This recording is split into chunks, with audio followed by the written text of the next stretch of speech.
Assalomu alaykum aziz obunachilar, aziz aka-ukalarimiz. Toshkent viloyati Chinoz tumanida Olmazor qo'rg'onida ferma qurilyapti.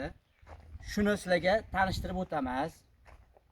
Qurilish naqalari, mana shu hozir qurilish va naqalari ketyapti. Bitgan holatlarni ham ko'rsatamiz aziz obunachilar. Aziz aka-ukalarimiz qiziqqanlar uchun like bosasiz. Mana shu devordan, mana shu ustunimizgacha 430 bo'lgan. 430 bo'lgan. Uzunligi 25 metr. Uzunligi 25 metr. Hozir mana reka qoqilgan naqalar holatiga keldi. Bu reka qoqilgandan keyin mana shipir qoqiladi, xudo xolasa.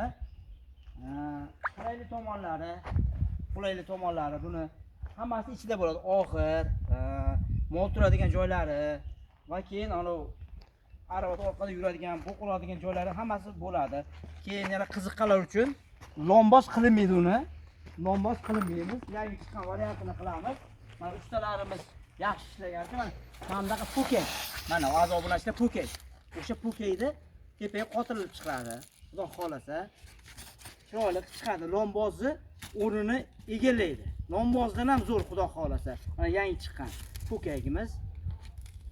Aziz obunachilar, aziz aka-ukalarimiz, xudo xolasa mana shu molxonamizni bitgan holatini chiqarib beramiz. Xudo xolasa qiziqqanlarga like bosib, obuna bo'lib qo'yasizlar.